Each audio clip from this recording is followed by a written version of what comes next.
عدد بکعبہ ولادت بمزِ شہادت مولائے کائنات مولائے متقیان علی ابن ابی طالب علیہ السلام کو مسجد کوفہ کی محراب عبادت میں ابن ملجم کی ضرب سے شہید کیا گیا اور مولائے کائنات نے بے اختیار پکارا کہ فزت برب الکعبہ رب کعبہ کی قسم علی کامیاب ہو گیا۔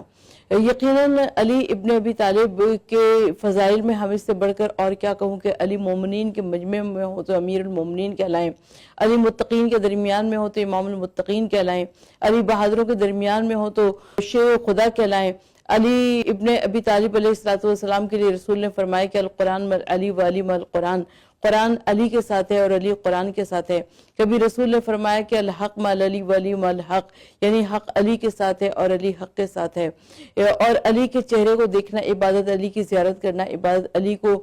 کا تذکرہ کرنا عبادت قرار پایا۔ اور ہم نے علی ابن ابی طالب کے مرتبے کو اس وقت پہچانا کہ جب علی کا لشکر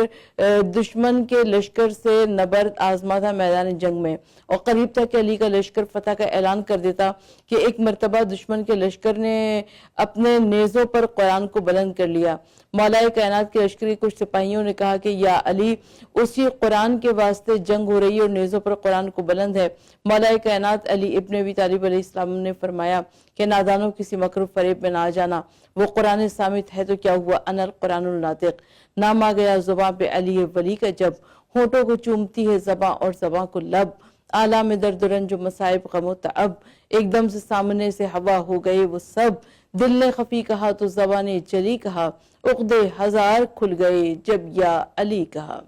ہم